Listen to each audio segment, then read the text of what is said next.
Amateur Traveler is in its 20th year now, but can you imagine if I had people on the show who had never been to the destination, but had just read about it or seen a movie about it? That wouldn't make any sense at all, and you wouldn't listen. We all know how important it is to receive advice from people who know a destination to get the most authentic local experience. And a great option for experiencing this is Explore Worldwide and their authentic small group adventures, led by local tour leaders, perfect for solo travelers who want to meet like minded people with a desire for adventure. I'm often an independent traveler, but two of my last three trips were with small group tours because they organize everything and it's a lot easier. If you want to recreate the tour I did to Malta, they have a Malta and Gozo Discovery Tour. I'm intrigued by one of their tours called A Taste of Sicily. The company again is Explore Worldwide, and visit exploreworldwide.com to learn more. And thanks to Explore Worldwide for sponsoring this episode of Amateur Traveler. The nights are long, the days are short, and the weather is chilly to downright cold, depending on where you are. It's a good time to slip into a Quince iconic Mongolian cashmere sweaters, which start at only $50. You can treat yourself to everyday luxury at an affordable price with Quince. If you really want to dive into luxury, you can check out their leather handbags, washable silk shirts, and European linen sheet sets. Whatever you're looking for at Quince, all the prices are 50 to 80% less than similar brands, and they do that by partnering directly with top factories and cutting out the middleman. They only work with factories that use safe, ethical, and responsible manufacturing processes. And of course, they use premium fabrics and finishes for that luxury feel in every piece. But you've already heard me rave about my Quince travel pants. Treat yourself this winter without the luxury price tag. Go to quince.com/traveler for 365-day returns plus free shipping on your order. That's QUINCE.com/traveler to get free shipping and 365-day returns. Quince.com/traveler. And thanks to Quince for sponsoring this episode of Amateur Traveler. Got my bags packed, I'm on a roll. I'm heading out there and I'm ready to go. I'm looking real good in my passport photo. Oh, no. Amateur Traveler, episode 513. Today, the Amateur Traveler talks about mosques and pirates, the world's tallest building, and indoor skiing as we go to the United Arab Emirates. I know that I should be heading home, but maybe not today. Welcome to the Amateur Traveler. I'm your host, Chris Christensen. Without further ado, let's talk about the UAE. I'd like to welcome back to the show Zora O'Neill, travel writer, guidebook author, and recent author of the book All Strangers Are Kin. Zora, welcome back to the show. Thanks so much for having me. It's great to be back. And I say back to the show, Zora's been on twice by my records, once talking about New Mexico and once talking about traveling around the Yucatan. And Zora, I do want to say officially here that since you have been on, I have taken your advice and we did that trip we talked about to the Ruta Puc and Merida and all of the wonderful things outside of Cancun in the Yucatan and had a wonderful time. I'm so glad to hear that. It's always gratifying for a guidebook writer to hear when someone follows their advice and it actually turned out well. So thanks. Now, this time we are talking about some other place that is hot, but we are going a little further afield. We're talking about the United Arab Emirates today. Yes. And is that plural, Emirates? Yes, it is. And it's funny because before I went to the United Arab Emirates, I had to do some Wikipedia reading, I admit, because I was totally not clear on what Dubai is as an entity and what Abu Dhabi is as an entity, and I really had to clear that all up. So forgive me if I'm repeating what people know by now, but I was not clear on this a few years ago. The UAE is 7 emirates, which are kind of like city-states. Like each emirate has a major city and then varying degrees of inland territory. And Abu Dhabi and Dubai are the ones you've heard of. Some people in literary and art circles have probably heard of Sharjah, which is right next to Dubai. And I say literary and art circles because they hold some publishing conferences and art events there that some people go to. And then there are these 4 other emirates that, please don't put me on the spot and make me name the other ones. I will tell you a couple of them, but off the top of my head, I'm like, frozen, test anxiety. And you don't hear about them because they don't have the huge ports and the huge wealth that Abu Dhabi and Dubai have.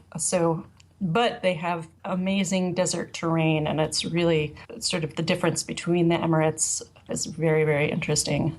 So I spent about probably 6 weeks there in total driving around, maybe more like 5. But still, when I went, I was like, I'm going to get the gist of this place and really quick and run out of things to do. And then I'll go to Oman, and then I'll go here and go there. I ended up spending pretty much all of my time in the UAE, and it's really, really interesting.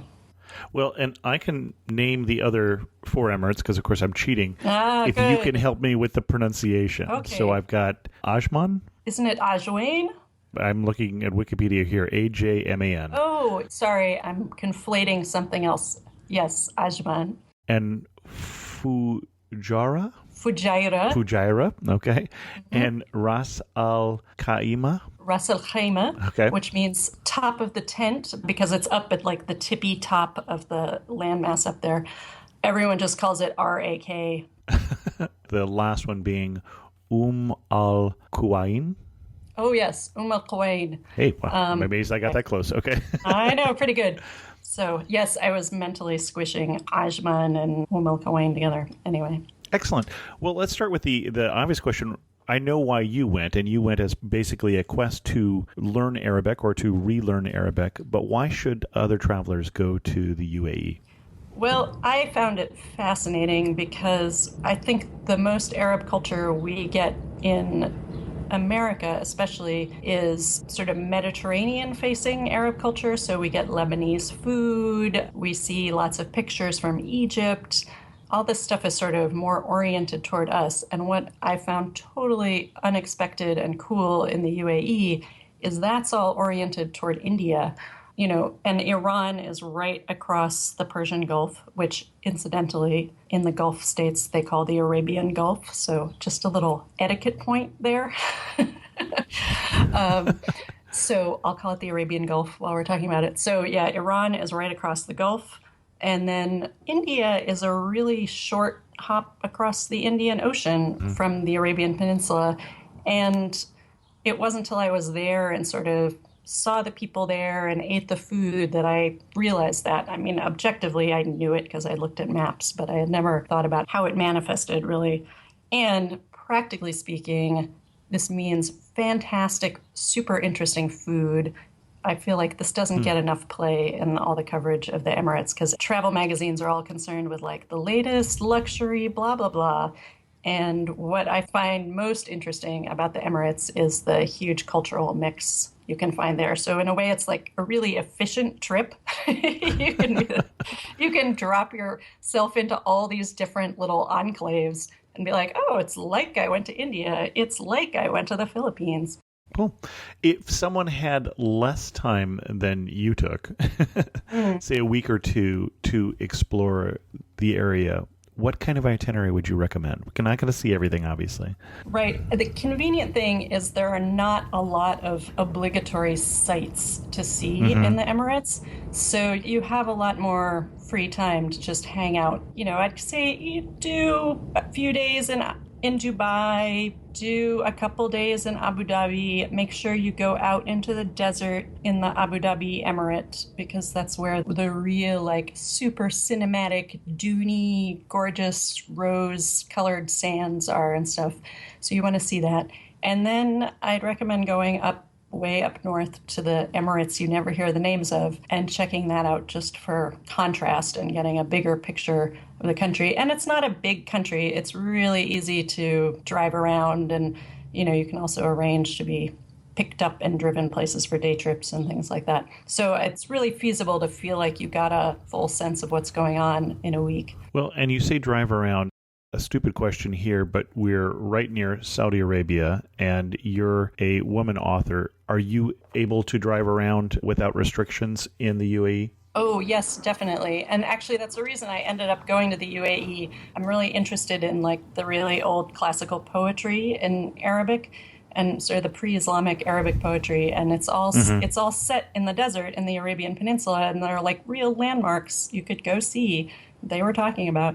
Unfortunately, it's all in Saudi Arabia. I think internally you can travel around Saudi alone as a woman, but you can't just arrive at the airport alone as a woman. You have to be met by somebody. And I didn't want to go through that hassle. The UAE is totally chill. They do not have a lot of restrictions. I mean, you can't buy alcohol everywhere. You can only buy alcohol in hotel bars, but otherwise, Hmm. you can pretty much be a tourist the way you would anywhere. I mean, don't take your top off, but And I'm going to say that a Muslim country is probably not the best place for yes. a topless beach outing or a bachelorette party or Yeah, like someplace like that. If that's what you're looking for, perhaps not the best destination. no, there have been some really awful cases in the UAE where Yeah. they had to be like, that's not how we want you to be behaving on our beach. And, common sense you would think would dictate this, but they kind of had to lay down the law. But in general, it's a pretty open, easy, super easy to travel place. I know tons of women who live and work there, single women who live and work there, and really, really like it. Plenty of freedom, tons of professional respect. People are very polite. It's great. And I certainly had no problems traveling around and driving around by myself. I mean, people did kind of look at me strange because you don't normally do things by yourself in Arab culture or most of Hmm. the world, really. It's only like pioneering Americans and Northern Europeans who traipse around by themselves. But yeah, logistically, that part is fine and pretty easy. And you can rent a car. The roads are all in really good shape because lots of money is poured into car infrastructure. The one hazard, however, is be ready to deal with traffic circles. And I know Americans especially have very, very little experience with traffic circles. And in Abu Dhabi, especially, oh my God, so stressful. And I have to, full disclosure, I did get in a small accident. So, yeah, when you go, assign your strongest driver with nerves of steel to do the driving. Like the roads themselves are great, but some of the traffic is a little unsettling. And personally, I find traffic circles, once you get used to them, especially the one lane ones, the 2 lane ones or 3 lane ones are crazy, but aren't that bad. In fact, they may actually, I see the rationale for them. And the one thing to remember is you have to get on. You don't have to get off right away. You can always go around Exactly. again. If it's going to be too tight to make that turn, just go around again and get off next time you come by. Yes, they're very forgiving that way. Don't make any sudden Right. movements out of the center lane. That's my advice. Oh my God. Anyway, yeah, don't panic. Excellent. So you started us in Dubai. What would you recommend we do and see in Dubai? Dubai is like a huge city of malls. I mean, there's much more to it, but it's the city of malls and the world's tallest building. So you Right. really have to go to the Burj Khalifa, which is the world's tallest building. And of course, at the base of the mall, or at the base of the building, there's this humongous mall, which frankly, for me, malls are much more about people watching than about shopping. I mean, I could have spent a week there just like hanging out at the mall and marveling at this parade of people from everywhere in the world. It's so great. And at the base of the Burj Khalifa, there's this giant musical fountain, which is also the world's largest musical fountain. Because I know we're all Is keeping there a like lot of competition for the largest musical fountain? exactly, we're all keeping very close watch on that competition. Basically, anything you think is kind of big in the Emirates does turn out to be the world's largest. So they're really, really into that. And it's really beautiful. Like at sundown, like start the fountain and it's all lit up and everyone sort of gathers around and, it plays pop songs and Arabic pop songs and stuff. It's a little goofy. My brother-in-law actually was, when I was getting to go, he had actually gone there a couple times. He lives in the Netherlands, and so it's a very short flight for him and his family, and they go there every winter for a little beach vacation. And so he had a lot more experience there, and he was like, "Oh, you have to go to the Burj Khalifa at the fountain. It's a very Star Trek planet feeling." And Okay, once I got that there, I helps. totally understood because everybody's wearing like national dress, and the lighting is like very, I don't know, it just feels like you're on some other planet. I mean, all of Dubai really feels that way. anybody who's interested in urban planning will have a field day there. There are egregious mistakes and brilliant innovations and slightly dystopian things. Did you want to put something in those two categories? What you were classifying as an egregious mistake and what you were classifying as a... Well, egregious mistakes, they can't really help it, but the whole city is sort of strung out laterally along the coast. So there's very little like town center feeling. There's no single place in the city that feels like, oh, this is the place to be. But on the plus side, there's a super efficient metro that sort of zings up and down that stretch. I mean, it's a little slow, but it's very efficient that it's running frequently and inexpensive. So you can get around. You don't necessarily have to drive within Dubai. And I would actually recommend maybe don't bother driving in Dubai and don't rent a car until you're planning to leave Dubai, just because it spares you a lot of stress. And my impression with Dubai is not where I want to go if I want to connect with traditional Arab culture. No, and I don't want to like diss on Emirati culture because it gets dissed a lot and people are like, oh my God, there's nothing there. It's so cultureless, which is not really fair. Well, first of all, it's sheer numbers. Actual Arab Emirati population is maybe like 10% of the population, and almost everyone else is guest workers or otherwise like super long stay foreigners. Yeah, I was seeing a little higher than that, but 1.4 million out of 9.2 are actually citizens. So it's still a pretty small percentage. Yeah, so just numbers wise, you're not going to run into a whole lot of Emirati Arabs. And it's also, by nature, they're all upper class, and you as a traveler are kind of interacting, unless you make real efforts and have personal contacts. As a traveler, you're mostly interacting with like the service class, and those are all guest workers. Pakistani, all over India, tons of Indonesians, Malaysians. It's really, really interesting. And if you take that as an opportunity for cultural interaction, it's a great time.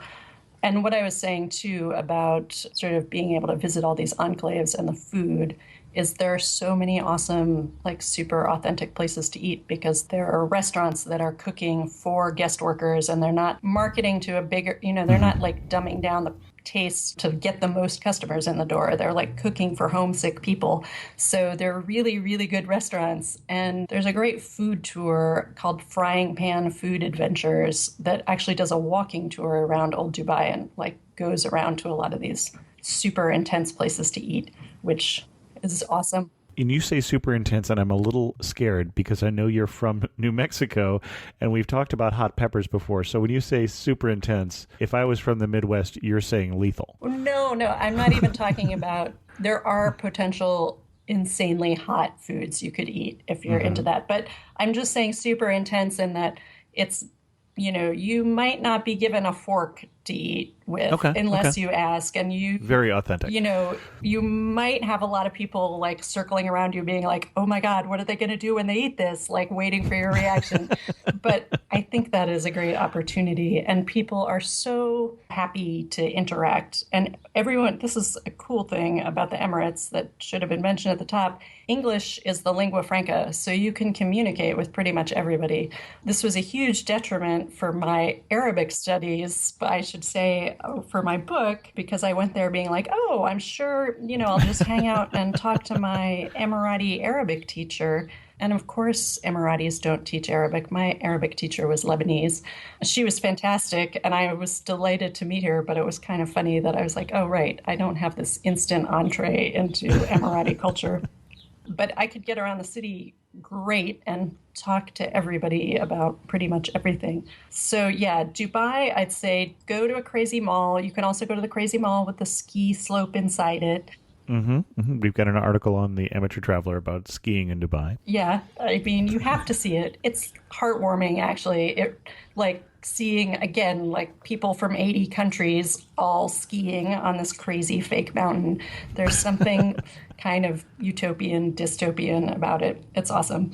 So I say Dubai, like really focus on the international aspects. Although there is one thing, if you can plan ahead and schedule a little bit, there is a place called whichever the Sheikh of Dubai is, whose name I can't remember because I can't remember all the sheikhs of the different emirates. His name, Center for Cultural Understanding, And they do these little like cultural breakfasts and lunches where this guy gives a talk about Emirati culture and basically will answer every question under the sun. And then they feed you amazingly delicious Emirati food, which in general is not really easily found in restaurants. So it's this sort of two level, like answer all your burning questions and have a great meal of this food that you otherwise couldn't buy. Well, you might be embarrassed to find out that it's Sheikh Mohammed. Okay, thank you. As in, Thank when you. in an Arab country, always guess Yes. Mohammed. Anyway, yes, no disrespect to the fabulous Sheikh Mohammed. Anyway, so I'd recommend that. Certainly in Dubai, and the frying pan food adventures are both just great ways of getting a little bit inside the city, which can honestly, the way it's spread out and the way it's all malls, can feel a little bit impersonal. But those places are, little ways in. Excellent. Well, I think you moved us on to Abu Dhabi next. Yeah. So Abu Dhabi, in contrast with Dubai, does feel like more of an Arab city. Abu Dhabi is the capital of the Emirates, so sort of all the government is there. I think proportionally there is just a larger Arab population there. And unlike Dubai, it's a more compact city, and there is a central gathering point that is not a mall, and that's the Corniche along the seafront. And again, it's all about the people watching for me. You just go up to the Corniche after sunset and everybody is out strolling. And, there are people selling things. And it's like the public space that you don't see a lot of in Dubai. And even when it's like boiling hot out, because it's the desert, in the evenings, it cools off a little bit. So you can go out there and sort of hang out in a way that you can't hang out elsewhere. When you say boiling hot, that reminds me of the question of what time of year would you recommend that we go? A lot of Northern Europeans who are like starving for sun go there in the wintertime. I was there in February and I still found it quite cold. Basically, people who live there say they have the air conditioning on pretty consistently from like mid-April to mid-October. But I would say like March, April would be lovely. It's not totally like paralyzingly hot. And then sort of same for the fall shoulder season. I mean, if you want the full-on experience, you could go in the middle of the summer. And I have been through there on a layover when it's boiling and it's like, oh, okay, reality check. But you have to like slow down your itinerary, slow your roll a little bit in the summertime. I wouldn't be fond of it because I don't really like air conditioning all that much and like the popping in and out of the air conditioning. But, you're not going to be sweating because basically everywhere, even the bus stops are air conditioned. So that gives you an idea how much heat you're dealing with. Well, and I was looking and it looks like our high temperatures are going to be, if we were in Celsius, 40 to 45. And that for those of us who live in Fahrenheit is going to be over 100, like minimum. So. And let me just add, it's not necessarily a dry heat like you think. Oh, it's okay. the desert, but you're on the water and it can get kind of muggy. And in the winter when it's much cooler, it can feel a little sort of clammy cold because you get this, the buildings aren't built to be warm necessarily, so you get this sort of chill. It's not terrible. But ideally you want to go at a time when you can be outside a little bit. There's some nice, in Dubai, there's a really nice like creek cafe by the creek, which is like the old part of Dubai. And you want to be able to sit outside and enjoy that and not feel totally flattened. Are there other recommendations of things to do or see in Abu Dhabi? So in Abu Dhabi, I'd say like the one absolute must sight in all of the Emirates really is the giant mosque there in Abu Dhabi. And it's the Sheikh Zayed Grand Mosque. And it's amazing just on the face of it. If you have any kind of background in Islamic architecture, you can kind of go in there and like nerd out on how all these elements have been put together in a single building. But basically, they built this thing. It's huge. And they built it not just for scale, but also to sort of use the best artisans from around the Arab world. And so there's like the world's largest single piece of handwoven carpet that women wove in Iran, and then they brought all the women over to like weave it all together seamlessly inside the mosque. There are like the world's largest chandeliers, which are these amazing glass things and beautiful mosaic inlay.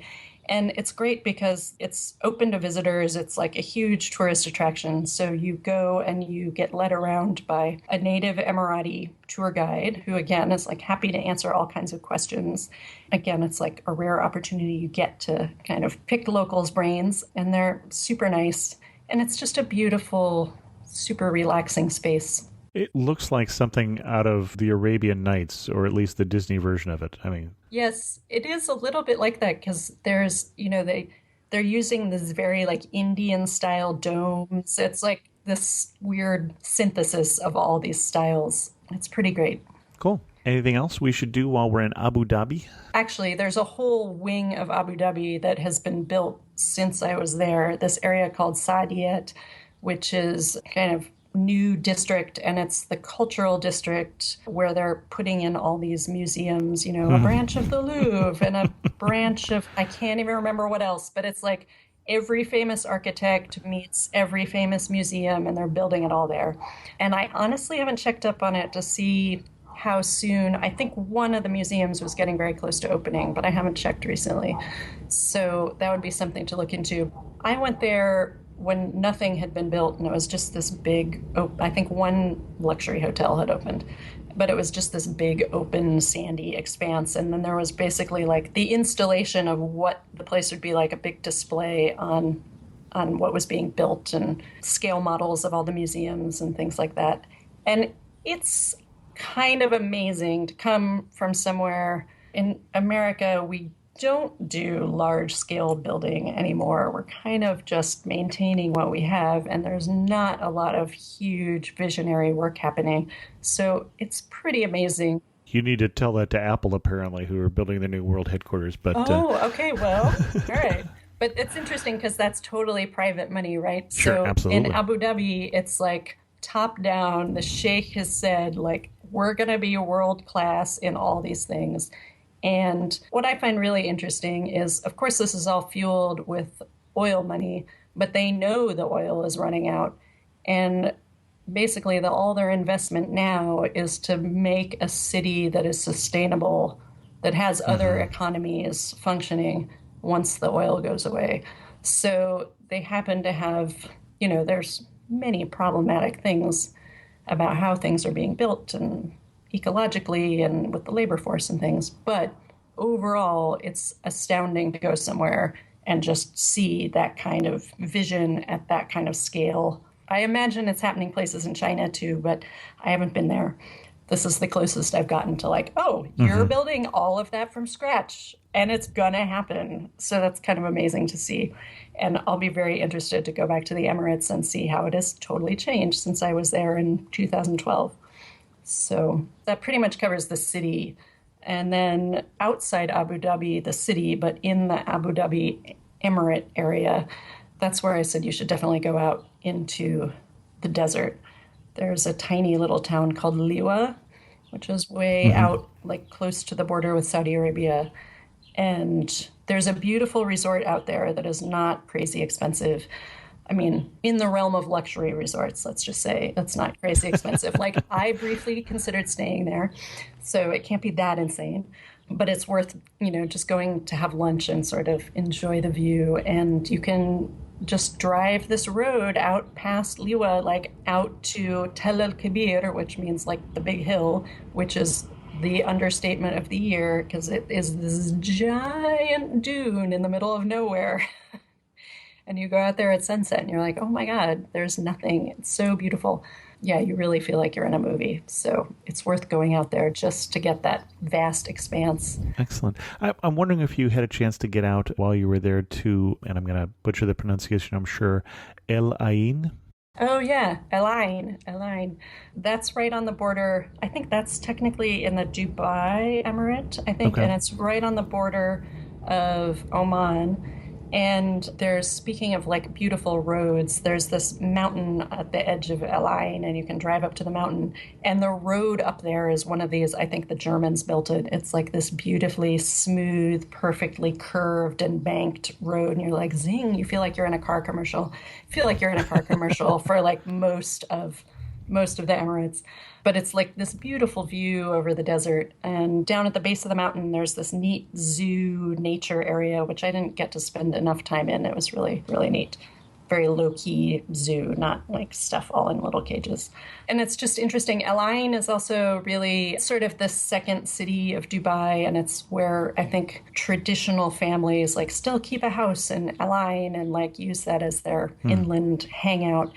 There is a bit more old history. There's a big old fort there, and the Sheikh's former home is there as a museum, and that's really beautifully done. And you can go around from room to room, and there are portraits of all the sheikhs and the whole royal family on the wall. And I don't know, you get more of a sense of where the Emirates are coming from culturally when you go to El Ain, although that has some terrible, terrible roundabouts, some terrifying traffic circles. Oh my God. Well, and the reason I was asking is the one UNESCO World Heritage Site is the cultural sites centered there, the oasis areas around there. I saw that there were vestiges of civilization going back to 2500 BC. So really getting back into some of the much older human inhabitation in the area.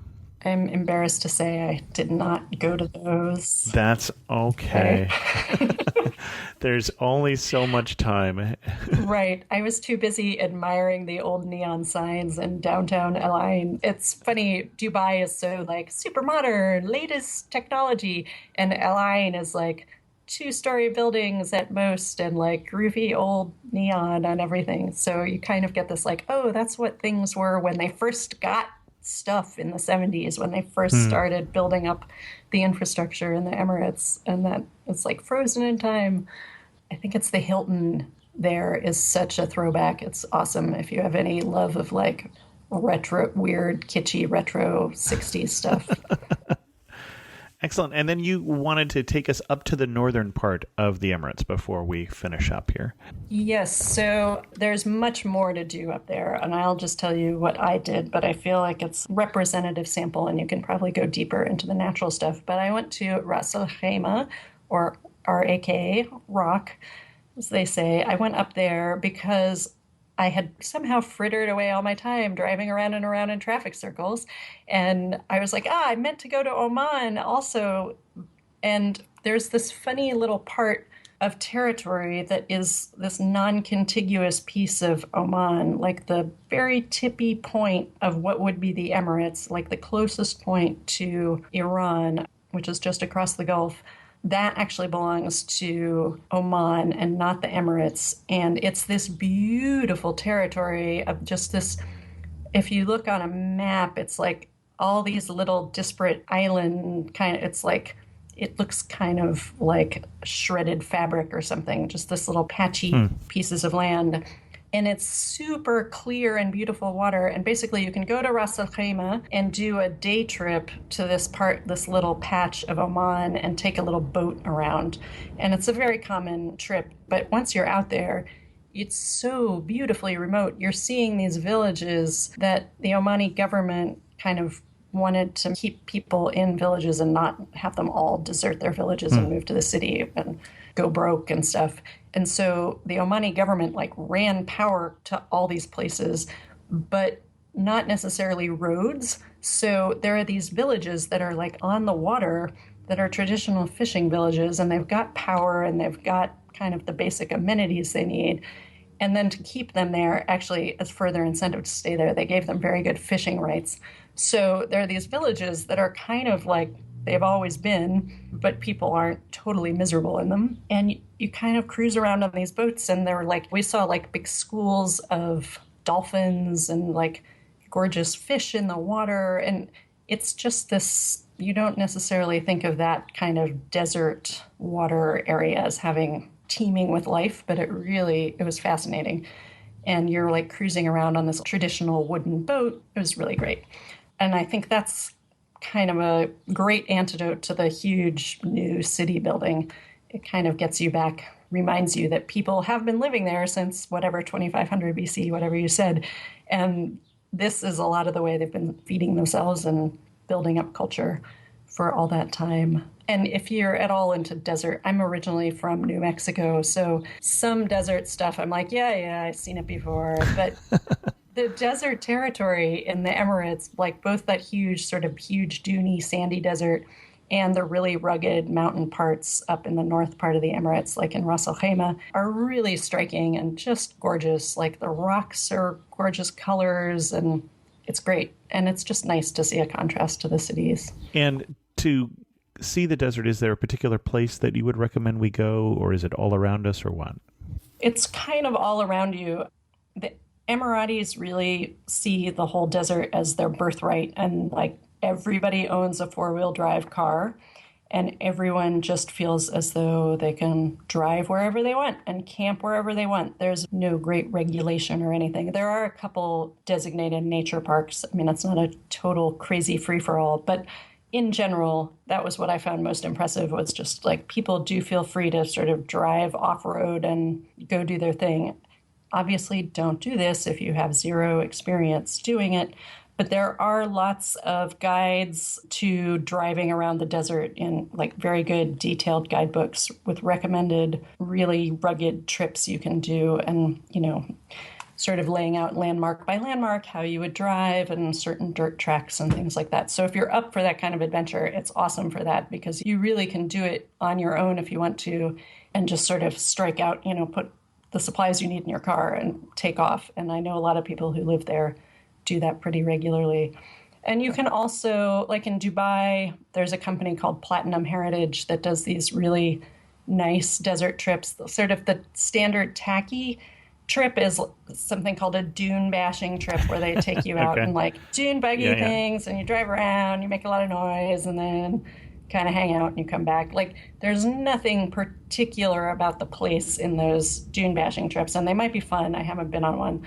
But the Platinum Heritage trips are very much like, we're going to show you like what Emiratis have always done in the desert. And they like take you out in these like old Land Rovers and sort of take you way out there, and they have like an old traditional Bedouin camp set up, and, you know, they feed you really traditional food, and it's a very nice kind of sedate thing to do. And it's not very far from Dubai, is the thing, is like you drive an hour and a half and you are out there.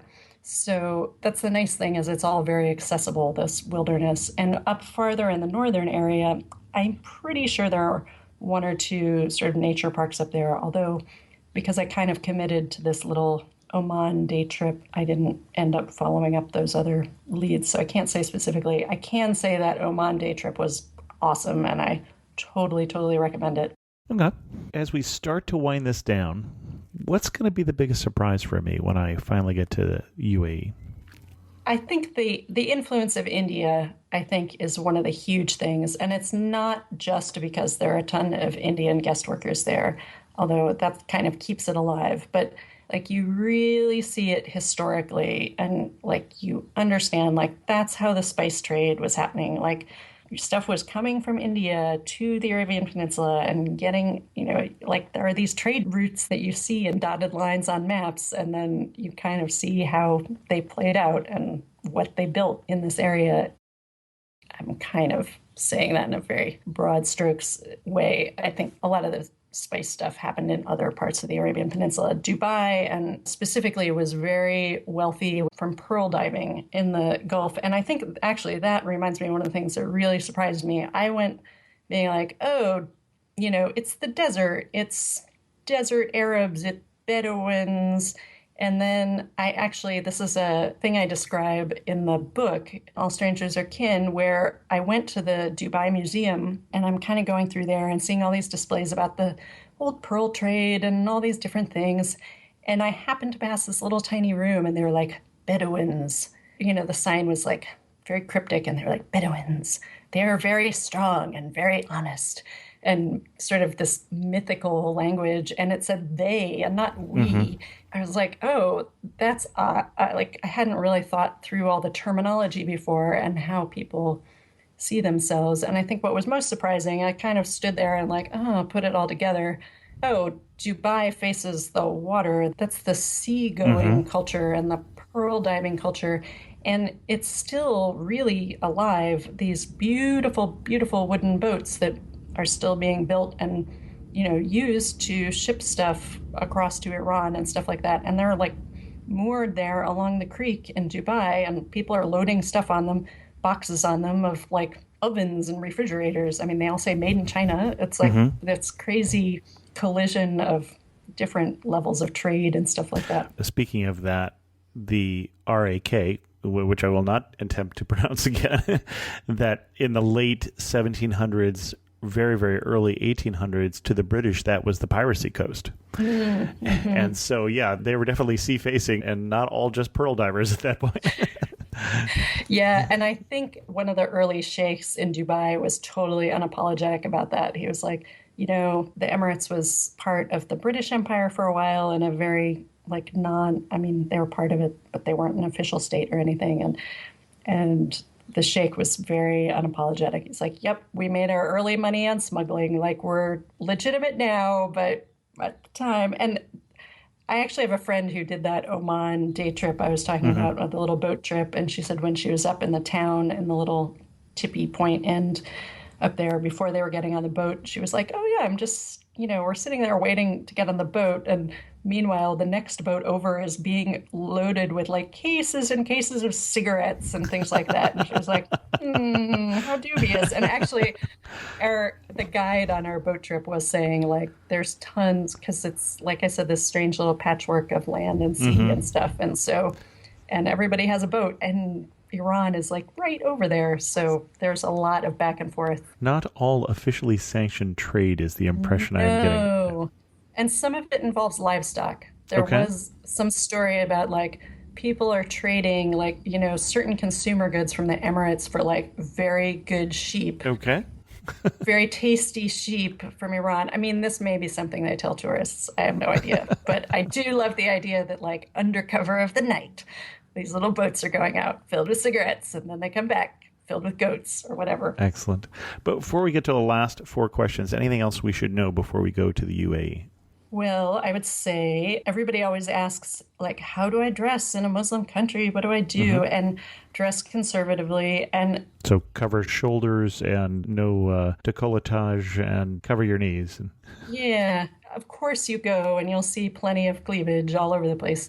For me, this is something that going to the UAE really cemented for me. Like the Muslim clothing stuff comes out of a very specific environment, and that environment is Hmm. blazing sun and terrible heat. And you are so much happier if you are covered from the sun. If you go out in like your normal summer apparel in your tank top and shorts, yeah, it's a little culturally tacky, but it is also incredibly painful when you get this terrible, terrible sunburn and the the Hmm. wind kicks up and suddenly you have like sand blowing into your sunburn.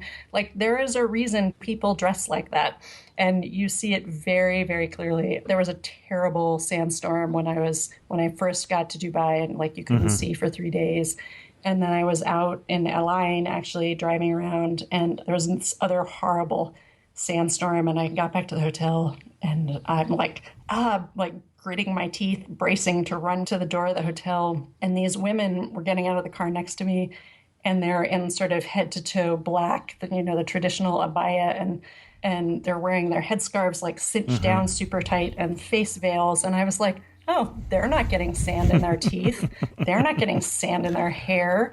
Anyway, so you don't have to go that extreme, of course. Women don't have to, there's no Right. expectation that you need to dress like that. But just remember you're going to a desert and you want to keep the sun off. Well, and probably bring a scarf if you're going into any mosques. Exactly. Although the one in Sheikh Zayed, Hmm. the one in Abu Dhabi I was talking about, they have scarves and robes for women to wear. So, yeah. Excellent. Yeah, when we did the amateur traveler trip to southern Morocco last year, we learned how to tie our, I want to say turban, but that seems a little more Indian when I say it that way.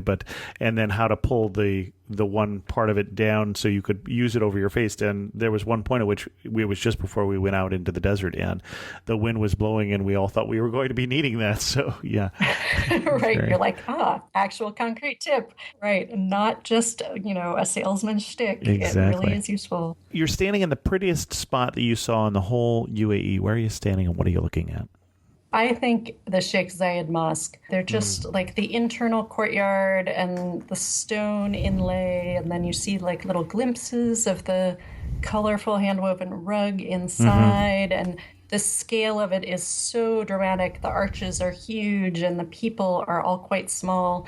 And there's this great aesthetic thing traditionally in the Emirates where men wear white and women wear black, period. And, some people play with that a little bit.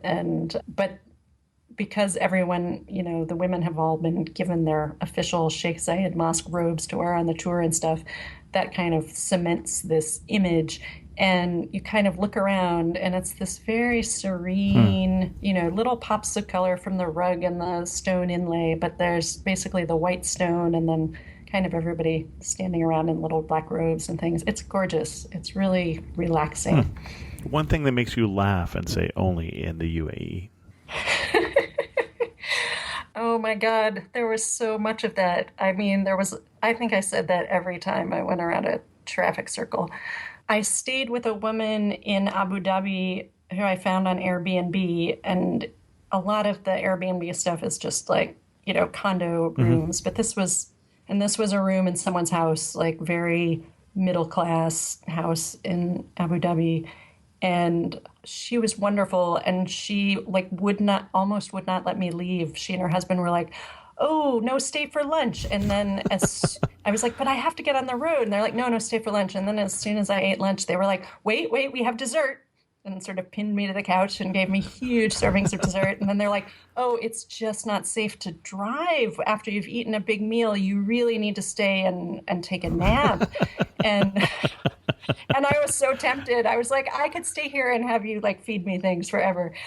And then when I left, she spritzed me all over with perfume and gave me a big hug. The whole story of meeting her and her husband is in this book I wrote. And what a treat. Anyway, the exchanges you do have, because people speak English and because, they're all in this place by choice. I mean, most people are there, have decided to come to the UAE to work and are kind of open to new things by definition. So you meet some really, really interesting people. Excellent.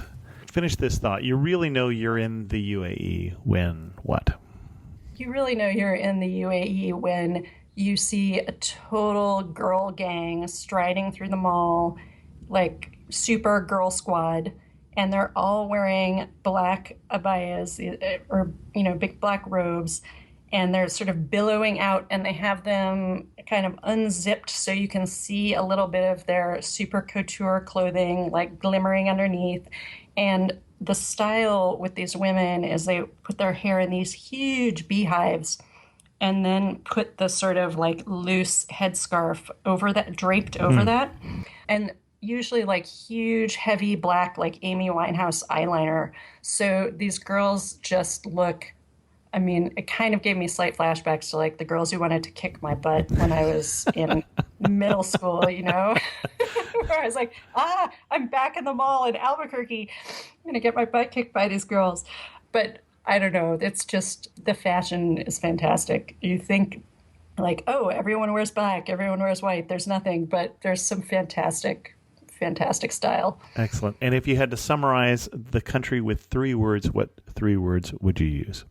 Diverse, serene. Once you get out of the traffic and into the desert, it's like you pulled the plug and it's all you hear is this little breeze and the sun, the sand slightly blowing.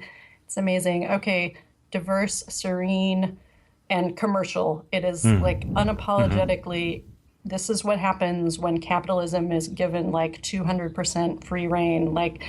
it's just a really interesting thing that has been built there. It's really over the top and fascinating. Excellent. Our guest again has been Zora O'Neill. And Zora, you've mentioned the book a couple times. Tell us a little more about your latest book. Oh, sure. So it's called All Strangers Are Kin, Adventures in Arabic and the Arab World. And it's coming from Houghton Mifflin Harcourt is the publisher, and it'll be out in June. And it's basically about my experience. I studied Arabic all through college and graduate school, and I studied very academic Arabic, like the Arabic of literature, and I studied it mostly for reading and writing, and I never got really good at speaking with people and were very comfortable. So my mission with this book was to go back to the Middle East and study only spoken Arabic and kind of use that, finally like use Arabic as an actual communication tool and and also use it as a way of talking about the Middle East that is totally separate from political stuff and stuff you read in the news. And just as a way of sharing, my previous experiences there had all been super positive, and you meet, you're just like, this matches like nothing I see in the news. So I really wanted to share that, and sort of traveling with language at the forefront gave me a great opportunity to meet fabulous people who spritzed me all over with perfume and, held me down and made me eat dessert. There was a lot of that. So I say it is a book with many scenes of extreme hospitality and many other very funny things. So. Well, and we should say that while we focused in on the UAE, your travels were more extensive than that. It's just we wanted to focus in on a smaller region just for the purposes of this show, because it's already going to be a long show, and we just talked about the smallest country you went to. So. Right. Well, no, I did go to one smaller country. I went to Lebanon, which is like teeny weeny. But whoa, there's a lot to talk about there.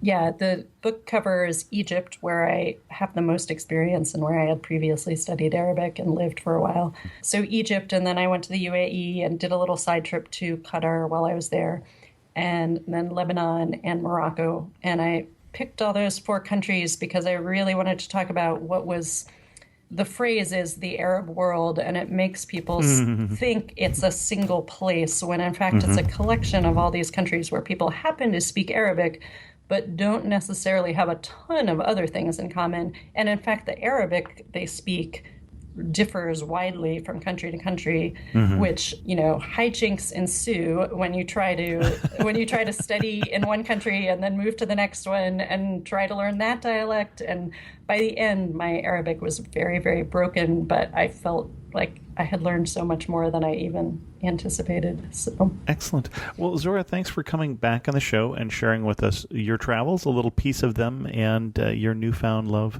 for the UAE. Yes, my pleasure. Thanks for letting me talk about it. I think we'll skip the community section today with news from the community. I'm on the road. I'm actually traveling today in Corning, New York, where, among other things, today I was blowing glass, learning how to make glass at the Corning Museum of Glass. And you'll be hearing more about that on the blog and maybe sometime later also on the podcast. But for now, let's wrap this one up. If you have any questions, send an email to host@amateurtraveler.com, or better yet, leave a comment on this episode at amateurtraveler.com.